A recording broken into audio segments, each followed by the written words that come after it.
மற்றும் ஒரு அண்மை செய்தியை பார்த்து வருகிறோம். 110 கோடி ரூபாய் ஹசீஸ் போதைப் பொருள் கடத்தல் வழக்கில் இறால் பண்ணை உரிமையாளர் கைது செய்யப்பட்டிருக்கிறார். இது தொடர்பான மேலும் விவரங்களை இந்த செய்தியாளர் பாக்கியராஜ் வழங்கிட கேட்கலாம். பாக்கியராஜ், வணக்கம். மேலும் விவரம்.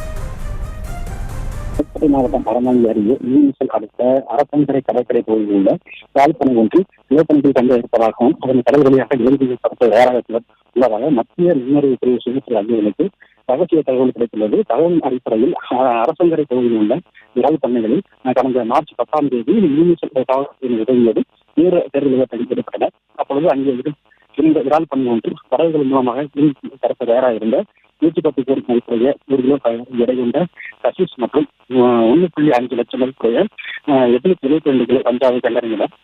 கண்டறியப்பட்ட கஞ்சாவை கைப்பற்றி பறிமுதல் செய்த மத்திய சுங்கத்துறை அதிகாரிகள் அவற்றை ராமநாதபுரத்தில் உள்ள சுங்கத்துறை அலுவலகத்தில் ஒப்படைத்தனர்.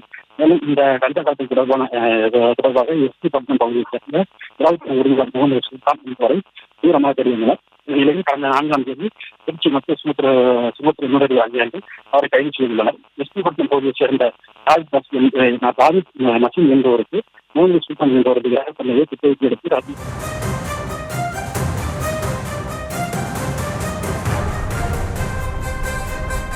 110 கோடி போதைப் பொருளை பறிமுதல் செய்த அதிகாரிகள் விசாரணை மேற்கொண்டு வருகின்றனர். அதனால் இது தொடர்பாக இறால் பண்ணை உரிமையாளர் கைது செய்யப்பட்டிருக்கிறார்.